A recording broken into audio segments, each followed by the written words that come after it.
When did you fall in love with weather? You didn't go to school to be a meteorologist. You didn't get that degree. You were paralegal kind of by trade. Where did your love of weather come from?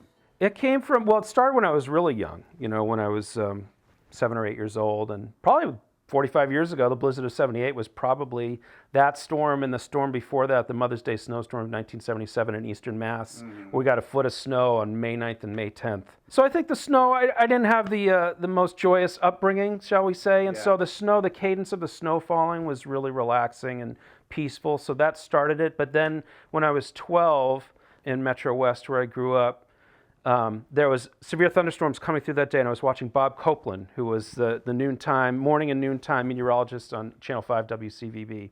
And so Bob Copeland was talking about severe thunderstorms coming through. He had the radar in back of him. It had all these bright colors, and I was just, something about seeing that was like, I was fascinated by it. And then 5 minutes after he did that broadcast, that weather came overhead. We had severe thunderstorms come overhead. So there's something about those two things together in a short time period, just something clicked.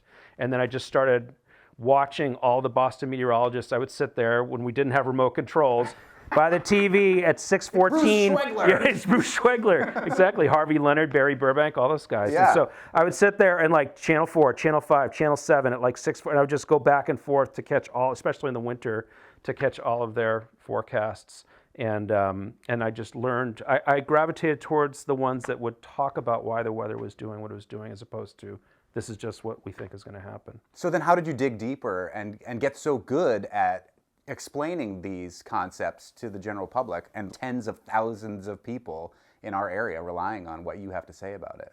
I think that it's, once cable I think started in the 80s, right? So once I started getting cable in the 90s, then I started watching the Weather Channel. And so then there's a lot, I really liked Mike Seidel and Jim Cantori and another meteorologist there, and learned a lot from that. And then once the internet came online in the mid 90s, then, there was a whole trove of information. Then I hooked into the National Weather Service's website, which is fabulous, and started reading their area forecast discussions, which I still do to this day. That helps me put together my forecasts, my reports. That's another question too. Like, so you don't have a Doppler radar, I'm imagining. So where are you getting that information from? You can access it from the Weather Service. There's other companies that produce radar imagery and stuff like that.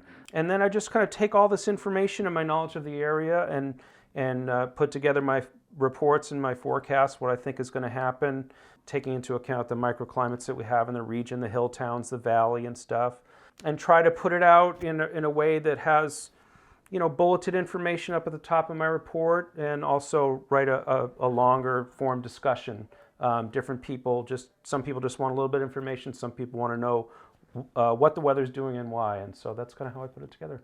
I started my Facebook page in August of 2011, and then for like the next year and a half, I kind of just did it when I felt like it. And then Hurricane Sandy came along in October of 2012, and I had a couple hundred people on my page, and all of a sudden they were sharing my posts, and I was like, what's going on?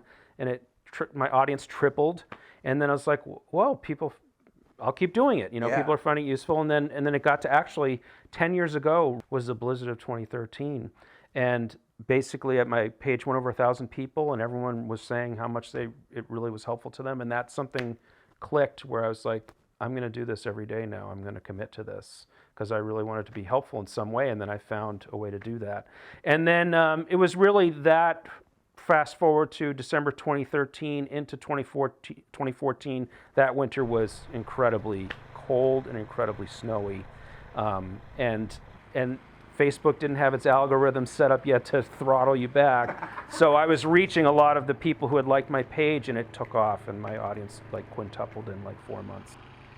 The other thing that social media affords you is this live interaction about what is going on weather-wise in very specific locations. People sending you pictures, chiming in. I chime in frequently about what the weather's like in Turner's Falls.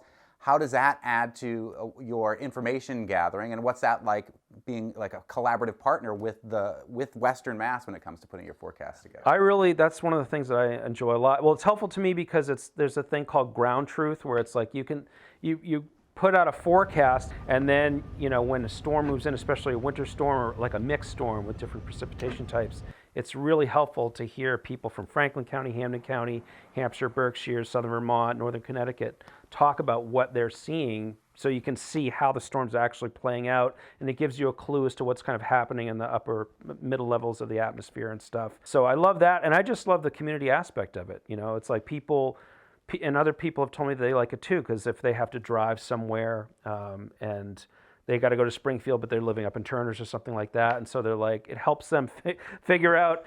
That's exactly what I have to do. That's what you do. Exactly. It's for you. Yeah, it's just helpful for people to see, okay, what am I going to, it helps set their expectations a little bit. And I like the community vibe of it, because people will start like talking to each other, like in their little nested comments, like just, aside from what I posted about, and I like that too. Dave Hayes, you're also a deeply spiritual person.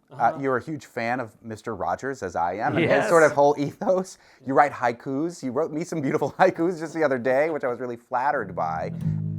You yourself are a musician, and you have even played bass with one of the newest members of the NEPM family, Khalees Smith, and you're going to talk music with Khalees right now. Excellent. When you started playing in the Valley, who were you playing with? First band I played with was a band called Minibus. And that was back in like 1992 or something like that. And then I played with a bunch of people in the 90s, including Chet Keefe, who's since moved out of this area. And I played with, for years I played with Mentos and the New Horizon Band, which was awesome because he had this like hyper rock funk kid. That's what I loved, like Red Hot Chili Peppers and playing like fast and funky. And he was a reggae musician, from the Caribbean. He was just like, he had to smooth me out. He went through his paces with me, but he hung in there with me, and we had a great time going up and down the road together. We played a lot of gigs for like 4 years together. And we're here with guitars, but I've seen you mostly play bass. Yes, that's true. Yes, I'm a bass player mainly, but I've been playing more guitar lately. Yeah. And other instruments too, as you do? Because I can fiddle my way around a keyboard or a piano, and I can play a few drum beats, but it's mostly bass and guitar. So we have like these two passions of yours, music and weather reporting. Yes. Is there some sort of synergy? Do they meet up somewhere for you? Yes, well, I'm planning on making them meet up somewhere, because I find that recently, when I play bass, I play totally different music. But when I play guitar, I play a lot of like relaxing, pretty chords. And I'd like to, and I notice that with people in the winter, especially, and the weather in general, it can also cause a lot of anxiety for people and upset. Some people have gotten in car accidents in the winter, and other people, it just, the low light depresses them and stuff. And so I would like to create music that kind of helps people, either if they're depressed, kind of bring up their mood a little bit or help them feel a little better, or if they're anxious, to calm them a little bit.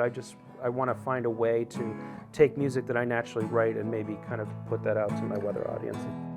Pretty open chords, I really enjoy listening to them. Two more. And would like to write some music that could share that with other people. Open chords, open hearts. Yes, there you go. I like it.